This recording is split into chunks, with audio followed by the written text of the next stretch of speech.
அனைவருக்கும் என் பணிவான வணக்கங்களை தெரிவித்துக் கொள்கிறேன். என் பெயர் ராஜயாழினி. இன்னைக்கு எனக்கு கிடைச்ச ஒரு மிகப்பெரிய வரத்தை பற்றி தாங்க பேச போகிறேன். அதாவது என் தம்பியை பற்றி தான் பேச போகிறேன். நான் மலர்ந்து தொப்புள் கொடியின் இன்னொரு பூ, என் உதிரத்தின் பங்காளி, வேற்றொருவனாய் இருந்தாலும் என் மாற்றொருவமாயிருக்கின்றான். நான் சுவைத்த தாய்ப்பாலின் ருசி அறிந்தவன், அதனால் என் பசி தெரிந்தவன். நாணயத்தின் இன்னொரு பக்கம் அவன், துக்கத்தில் என்னை தாங்கும் தூண் சக ஊன் என் தம்பி என்ற முத்துக்குமாரின் வரிகள்தான் என் நினைவுக்கு வருகிறது. தம்பி உடையான் படைக்கஞ்சான் என்பார்கள். படைக்கு மட்டும் இல்ல, வீட்டுல செய்யற சேட்டைகளுக்கும் மஞ்சான். எப்பயாச்சும் எங்க அம்மா எனக்கு ஒரு பொருளை வாங்கி கொடுத்துட்டு அதை உன் தம்பி கூட கொஞ்சம் பகிர்ந்துக்கோயேன் அப்படின்னொன்னே வரும் பாருங்க எனக்கு ஒரு கோவம். ஏமா இவனை பெத்தீங்க, எல்லாத்தையும் இவனுக்குன்னே கொடுக்க வேண்டியதா இருக்குன்னு நான் நினைப்பேன். ஆனா சில நேரங்கள்ல எங்க அம்மா கிட்ட அடி வாங்கும் போது நினைப்பேன், நல்ல வேலை அடி வாங்கும் போது கம்பெனிக்கு ஒரு ஆள் இருக்கு, இல்லைன்னா அந்த மொத்த அடியும் ஒத்தால நான் வாங்க முடியுமா? எங்க வீட்டுல டப்பாவா ஸ்வீட் இருக்கும் போதெல்லாம் சண்டையே வராது. கடைசியில ஒரே ஒரு லட்டு இருக்கும். நான் லட்டு சாப்பிட்றதே அதிசயம். அந்த கடைசி லட்டு எடுத்து சாப்பிட போகும்போது தான் என் தம்பி வந்து, அக்கா கொஞ்சம் அந்த லட்டு தரியா அப்படின்னு எங்க அம்மா எங்கேயோ இருப்பாங்க, கூப்பிட்டு தம்பிக்கு ஒரு லட்டு தானே குடு அப்படின்வாங்க. சரின்னு கொடுத்துடலாம். சாப்பிட தட்டை எடுத்தா கூட நான் அந்த தட்டுல தான் சாப்பிடுவேன். எங்க அம்மா தம்பி தானேன்னு சொல்லி முடிக்கிறதுக்குள்ளே அந்த தட்டை தந்துடுவேன். இப்படி என் வாழ்க்கையில லட்டு கொடுக்கலாம், தட்டு கொடுக்கலாம். வாழ்க்கையில எல்லாத்தையும் விட்டு கொடுக்க முடியுமா? என் தம்பி வீட்டுல பண்ற சேட்டையெல்லாம் பண்ணிட்டு பழைய தூக்கி என் மேல போட்டுருவான். அம்மா வந்து பார்க்கும் போது ஒண்ணுமே தெரியாத பச்சை குழந்தை மாதிரி பால்வடியில முகம் கேள்விப்பட்டிருப்பீங்களா ஐயா, அந்த மாதிரி முகத்தை வச்சுப்பான். எங்க அம்மாவும் அவன் சொல்றதுதான் உண்மைன்னு நினைச்சு என்னதான் போட்டு திட்டுவாங்க. நான் ஒரு வயதில் இருக்கும் பொழுது எனக்கு கிடைத்த வரந்தான் என் தம்பி. பொம்மைகளை வைத்து விளையாட வேண்டிய நான் என் தம்பியவே பொம்மையாக நினைத்துத்தான் விளையாடினேன்.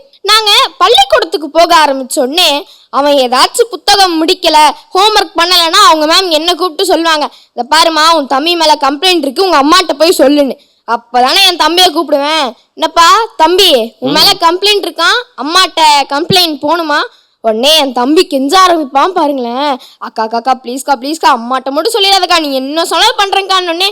அந்த வார்த்தையெல்லாம் கேட்கும் போது அப்படியே காதுல தேன் பாயிற மாதிரி இருக்குங்க. வீட்டுல நாங்க ஒரு நாள் சண்டை போடாம இருந்தாலே எங்க அம்மாவுக்கு சந்தேகம் வரும். 2-3 நாள் சண்டை போடாம இருந்தா எங்க அம்மா சிபிஐ ஆபீசரா இருந்திருப்பாங்கன்னு நினைக்கிறேன். இவங்க 2 பேரும் சேர்ந்து ஏதோ கூட்டுக்கலவாணித்தனம் பண்றாங்கன்றத கண்டுபிடிச்சிடுறாங்க. நான் கொஞ்சம் வளர்ந்தோடனே எங்க போனாலும் என் தம்பி கூட தான் போவேன். பள்ளிக்கூடத்துக்கு தம்பி கூட தான் போவேன், பக்கத்துல இருக்க கடைக்கு தம்பி கூட தான் போவேன், விளையாடுறதுக்கு கூட தம்பி கூட தாங்க போவேன். அது எப்படி தெரியுமா எனக்கு உணரும்? ஒரு தந்தையோடு நான் சென்றால் எனக்கு எப்படி ஒரு பாதுகாப்பான உணர்வு கிடைக்குமோ, அது என் தம்பியோடு சென்ற போதும் எனக்கு கிடைத்தது. நான் விளையாடும் பொழுது அவன் எனக்கு ஒரு விளையாட்டு தோழன். உணவையும் உணர்வையும் அன்பையும் சேர்த்தே எனக்கு பரிமாறுவான். எங்க தம்பிங்களெல்லாம் நாங்க வாங்க தம்பி போங்க தம்பின்லாம் கூப்பிட மாட்டோம். டே வாடா, டே போடா அப்படின்னு ஒரு அதிகார தோரணையில் தாங்க கூப்பிடுவோம். ஆனால் அதிகார தொனியிலும் அன்பை பார்ப்பவர்கள் தான் தம்பிகள் என்பதை மறந்து விடாது.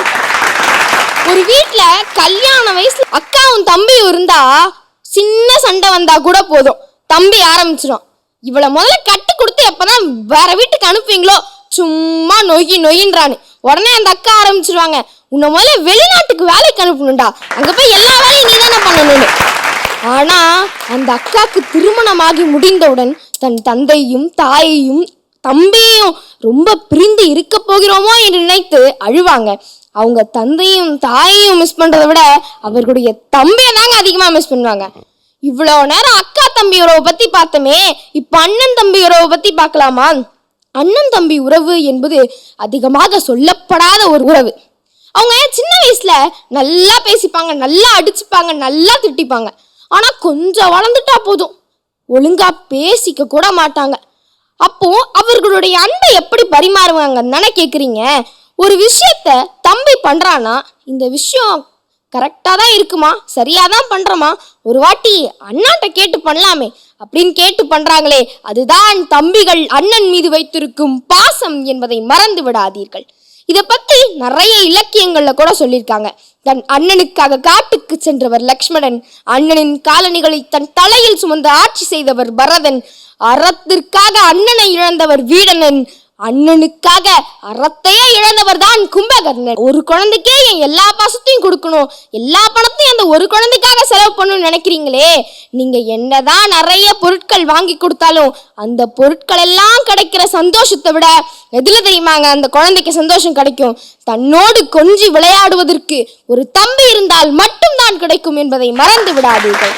எனவே இப்படிலாம் தம்பிகள் இல்லாம போயிட்டாங்கன்னா வருங்கால தலைமுறையினருக்கு தம்பி, சித்தப்பா, மாமா என்ற எந்த உறவும் இல்லாமல் போய்விடும் என்பதை மறந்து விடாதீர்கள். எனவே வருங்கால அக்காக்களுக்கு தம்பிகளை பரிசாக அளியுங்கள். நன்றி, வணக்கம்.